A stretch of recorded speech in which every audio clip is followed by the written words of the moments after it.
Welcome to our Saturday Simulcast, joined by Brian Newbert and Tom Dienhart, as I almost always am. I want to thank the Union Club Hotel, sponsor of this Saturday Simulcast. It's a Travel and Leisure World's Best Hotel in Indiana nominee. Voting is now open. It's been open for a while, so vote now at PurdueUnionClub.com for more details and to show your Purdue pride. We appreciate the Union Club. Also, you can become a member of GoldandBlack.com. That's an easy thing to do. We have free trials available on the site. It may be the off season, but it's Brian's on season, at least in terms of basketball recruiting and watching AAU, which is slowly starting up, and we'll get that as talk a little bit about that today as well. And obviously a lot of news and notes in football as we look ahead to the 2021 season. Brian, we'll start with you in the first topic today. Assistant coaches, and actually for both of you this week, because both football and men's basketball had hires. Paul Lusk returns. You know Paul Lusk very well. And just to get an overview of what that means from your perspective, and anything else that you've seen so far that might indicate what will happen for the second hire, that's as Steve Lutz obviously moved on to a new job this week at Texas Corpus Christi as the head coach. So, Brian, what say you in terms of the Lusk hire? Yeah, first off, you said you're almost always joined by Brian and Tom. Who else would you be joined by? Do you have some sort of side staff going on here that there are times when it's just one of us, but it's stepping out behind our backs here? Yeah, I've got my own. I see how it is. Secret podcast. Yeah. Yeah, Paul Lusk obviously is one of Matt Painter's closest confidants. I guess in coaching has worked at Purdue before, has done good work at Purdue before. He and Matt Painter will be on the same wavelength from day one. I think there's real value to that especially when you're replacing multiple staff members. I think that there's continuity amidst a disruption here. I think that's really valuable. I think he's a good defensive coach. I think he's done a really good job at Creighton. I think he did a really good job at Purdue defensively early on. I think he's a pretty good motivator type of guy. I think he's got a lot of energy, a lot of spirit to him. And, Purdue has changed from a defensive perspective a little bit over the years, from that kind of really aggressive pressuring man-to-man defense to kind of what they are now, where they're kind of playing sort of a money ball game based on the analytics in terms of who needs to be guarded in a certain way and who doesn't, that kind of thing. So Purdue defensively is a little bit different than it was when Paul Lusk was first around. But I think this was a hire years in the making. I think that as soon as, Steve Lutz was hired, I think I could have told you that as soon as he gets a head coaching job, Paul Lusk will be back here so fast your head will spin. And that's exactly what happened. Regarding the other hire, I don't know. I don't know what they're going to do. It's going to be an offensive coach. It's going to have to be somebody who's going to work with Purdue's guards because that was what Micah Shrewsbury did. I don't know if Matt Painter will stay with the same coordinator situation he had with Shrewsbury, because when Shrewsbury came on board, it was exactly what I just talked about with Paul Lusk, where they were already on the same wavelength. Those two knew each other so well. They had such a good relationship. Yeah. So whether whoever comes in right away is going to be the quote unquote play caller right away, I don't know. That might be something where, trust and staff camaraderie needs to be developed over time. I don't know who they're going to hire. I know they talked to Carson Cunningham. I don't think that's going to happen. Other than that, I know they've looked at the NBA. I know there are college head coaches out there. I know there are former college head coaches out there. I do know these are very attractive positions nowadays because Matt Painter has a very good reputation in the business as somebody to work for, as somebody who will help his guys get head coaching jobs, as somebody who will prepare them for head coaching jobs. And Purdue figures to have a pretty good team here for a couple of years, and success is the best springboard of all. And Purdue pays competitively now, as opposed to maybe where they were a decade ago. So these are some of the best openings on the assistant coaching market this particular year. So I would imagine Purdue's going to have, or has had, quite a bit of really high level interest in these jobs. Hey, Brian, talk about, how working for Matt Painter has really become a launching pad for head coaches to become I mean, for assistant coaches to become a head coaches, and that just has to add to the attractiveness of wanting to, come work for Matt. And just talk about maybe the college of coaches that he's been able to spawn during his, 15, 16-year tenure here at Purdue. Yeah, I think that, Matt Painter carries a lot of weight in his profession these days. I mean, I'm not going to compare his resume to the old guard of, the Boeheim, Krzyzewski's, Roy Williams, or whatever. Yeah. But I think his voice carries a lot of weight. I think, the USA basketball part of it, he's a very influential guy in NCAA basketball. He's on a lot of committees. He's kind of a guy people lean on for opinion. I think people generally everywhere know that Purdue does things the right way. And I think that, Purdue stands for the right things. What that actually gets you from a wins and losses perspective can be debated, but it certainly, it certainly helps you earn respect. It certainly earns you credibility.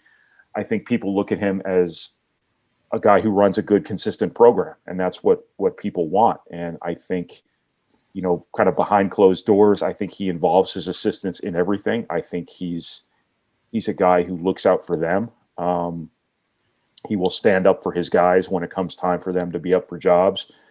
And that's just kind of been his track record. And I think he has really earned a lot of clout in college basketball. And I think people look at what he's built or rebuilt at Purdue, I should say, as sort of the model for what a lot of programs who are undergoing changes sort of want to do. And I think that has given him, quite a bit of, I keep saying this over and over, a lot of clout with ADs and whatnot. And I think he's sort of a guy, even though he doesn't have, the Final Fours, the national titles, whatever it might be, he might not have the name recognition as a household name in college basketball, though he's certainly getting there. I think he has a lot of clout in the profession. And I think people look at him and Purdue as sort of the model of what they're looking for. So naturally, they look to his staff for that. And that's why you've seen Jack Owens get a chance, Greg Gary get a chance, Steve Lutz get a chance, Micah Shrewsbury get a chance. Now, Micah Shrewsbury had a resume outside of Purdue. Steve Lutz had a resume outside of Purdue. But I think, people look at Purdue as one of the first schools they kind of look at as sort of a model program. And when it's Painter, they're also advocating for his guys strongly and using the influence he's earned in his profession, while also shooting people straight. If a guy's not ready, he's not gonna push him on people. I think that's kind of what has made Purdue, sort of the lightning rod for head coaching interest that it's become. But also, in turn, that then makes Purdue a much more attractive job for prospective candidates too, because, Steve Lutz came to Purdue thinking, hey, if I work with Matt Painter at Purdue for a couple of years, that's going to be a springboard for me. He could have stayed at Creighton and gotten somewhere too. Micah Shrewsbury comes back, sort of a preordained deal with Painter, to work at Purdue for a year or two, get back in recruiting, get back on the college basketball radar screen, get a head coaching job. He's becoming this sort of incubator for guys who are close to getting their first jobs, but just have to get over the hump. And it just speaks volumes about his stature in the business. 8 coaches, I believe it is now in his coaching tree. I think one included at Southern Illinois, but that's an impressive number for a person that's only 50 years old. Yeah. Yes, Matt Painter has been a head coach for a long time, but I concur with everything Brian's saying about that in terms of Matt's not only noted stature among coaches and around among the college basketball world. Tom, men's football, I should say, had a hire this week and completed, or seems to complete, Coach Jeff Brohm's staff. James Adams comes over. Tell us a little bit about that. And you wrote a little bit about the reshuffling, but things seem to be complete, and Purdue's done with spring practice while other teams are still playing some spring games here the next few weekends. But the Boilermakers are done looking ahead to the 2021 season. Yeah, the last piece of a remade Purdue defensive staff, it has been made, guys. As you said, Alan, James Adams, product of Wake Forest, played linebacker at Wake Forest, the teammate of Chris Barclay's. Obviously, Purdue's current running back coach in Winston-Salem for the Demon Deacons. And Adams also coached for Brad Lambert when Brad was the head coach at Charlotte. So there's familiarity. James comes immediately from Annapolis, Maryland, where he worked at the Naval Academy, coaching cornerbacks. Of course, Purdue already has a cornerbacks coach, right? Ron English was hired from Florida for that spot, but you'd think Ron would shift to safeties, which is where he coached in Gainesville. Let James Adams coach what he's familiar with, cornerbacks. I guess the interesting thing for me, guys, is going to be, is Jeff Brohm going to make somebody else on the defensive staff a co-defensive coordinator? You know, Anthony Poindexter was a co-defensive coordinator / safeties coach. He's the one who left prior to spring ball for Penn State. It's going to be interesting to see if Jeff wants to do that or not. Obviously, Ron English and Mark Hagan both have resumes befitting a co-DC title. Brad Lambert has that title right now for Purdue. He's going to be calling the defense.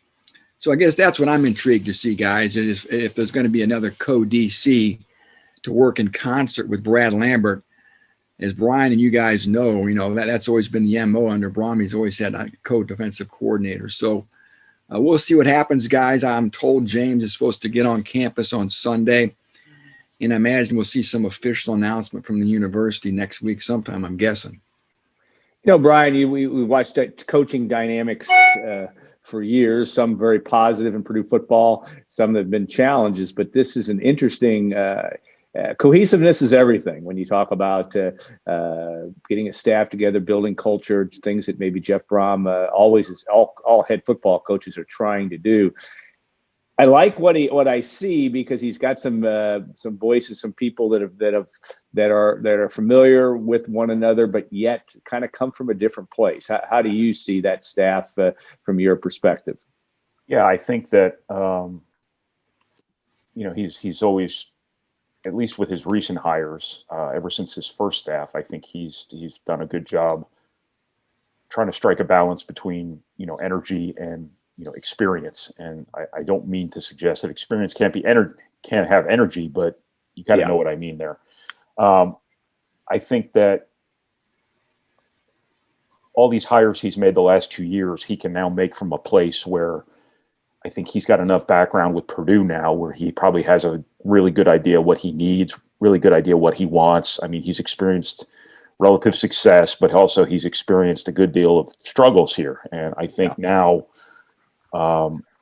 he's probably grown as a coach to some extent from that. And he also understands, perhaps a little bit of where the program's fallen short a little bit, what he needs. So I think he's made all these hires he's made in the last 2 years, and he's turned over a hell of a lot of his staff in a very short period of time. I think he's been able to make those hires from probably a different context than maybe he made with his first staff, bringing who he brought from Western Kentucky and the few guys he had to bring from the outside. I think that, maybe that first staff didn't have a whole lot of experience, all told, relative to a lot of staffs in the Big Ten. And, I think that now he's got some guys who've been around the block quite a bit. And it's a matter of, I guess, them getting onboarded effectively, but also them, being leaned on and, allowed to do their job, so to speak. And, he seems like he's going to be more involved in the defense as well. So that's,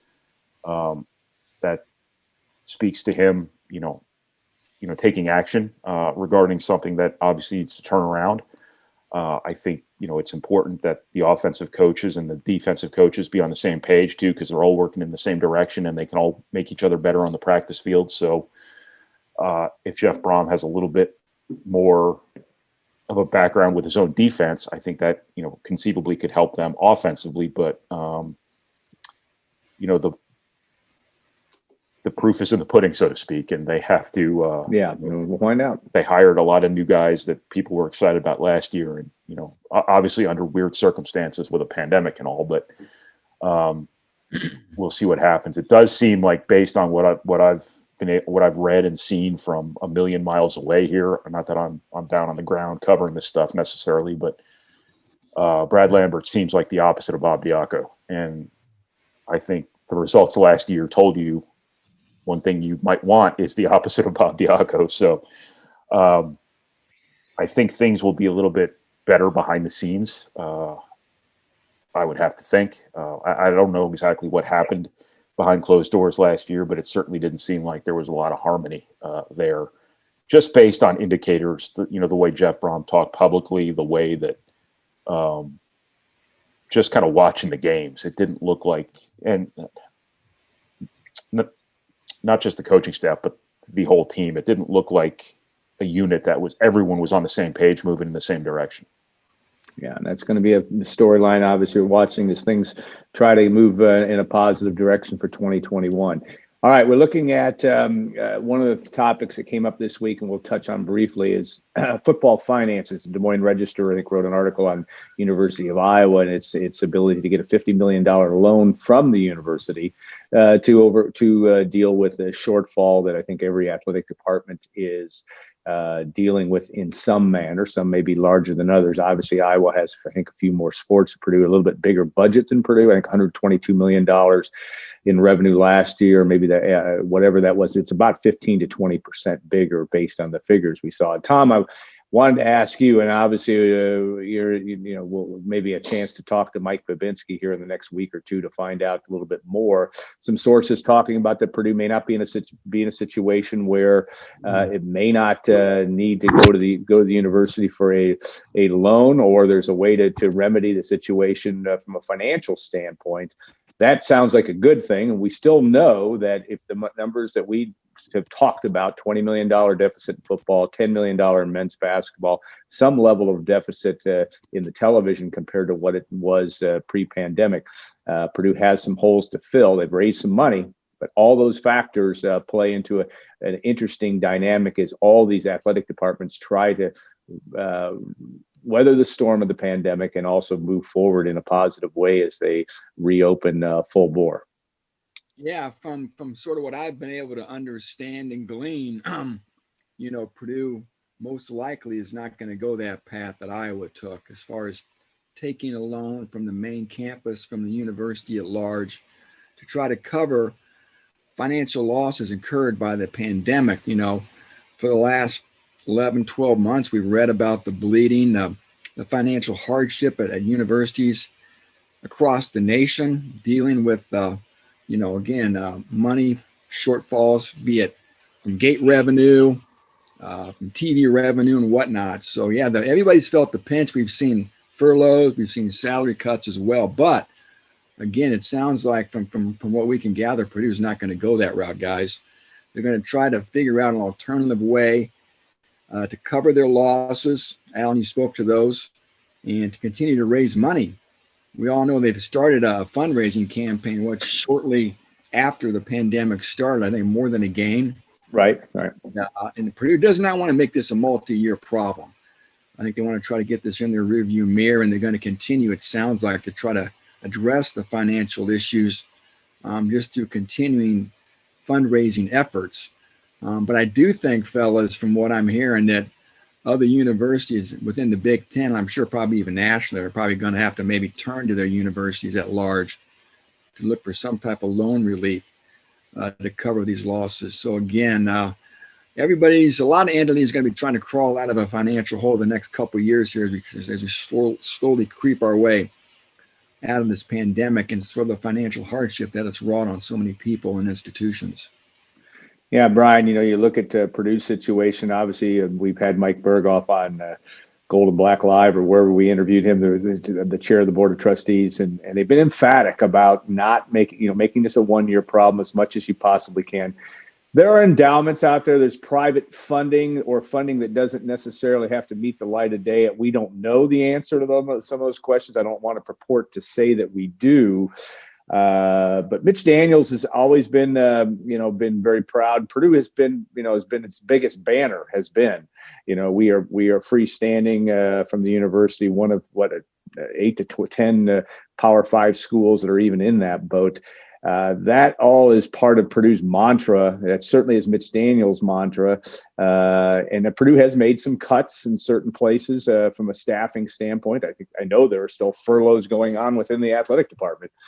All those things are there, but it's really going to be an interesting thing to watch unfold as we get back to normal, and it impacts not only the operations, but maybe also the long term in terms of stadium projects and all those kinds of things, Brian.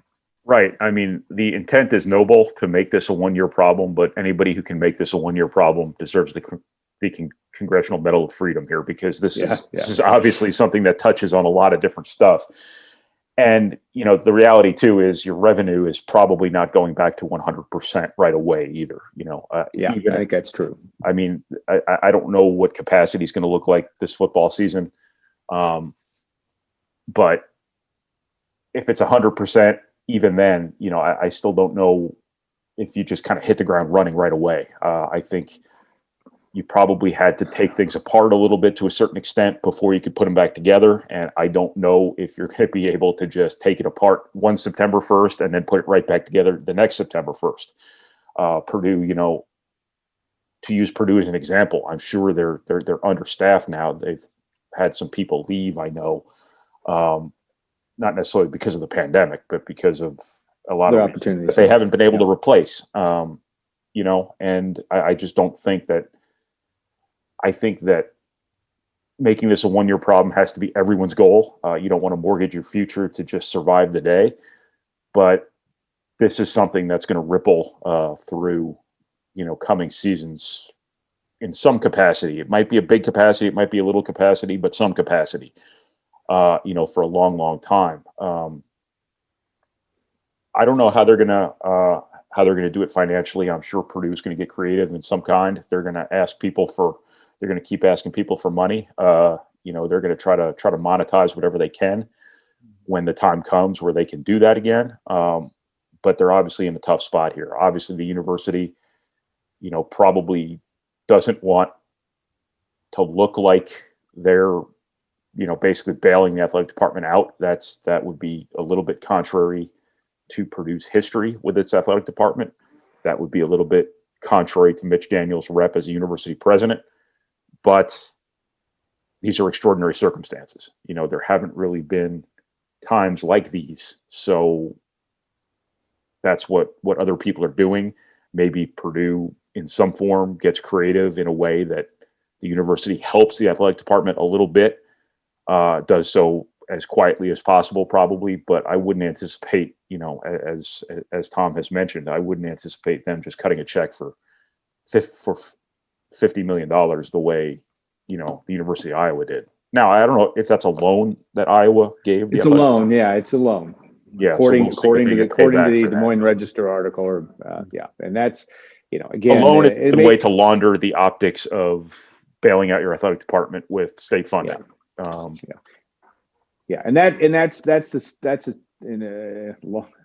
Launder is a good word for it. I'm not saying we're going to the Cayman Islands on this deal, but there is some creative ways to figure this part out from that standpoint, and that's what's going to be an interesting storyline from that standpoint. All right, well, we're kind of put a wrap. We've gone longer on a couple of topics, but good stuff today, guys. And I'll give you a quick round the horn. I know Brian's going to be making some trips to Indianapolis and doing some recruiting coverage. Tom, from your standpoint, obviously looking ahead to 2021 and going position by position, what will be some of the things you'll talk about on the site this week?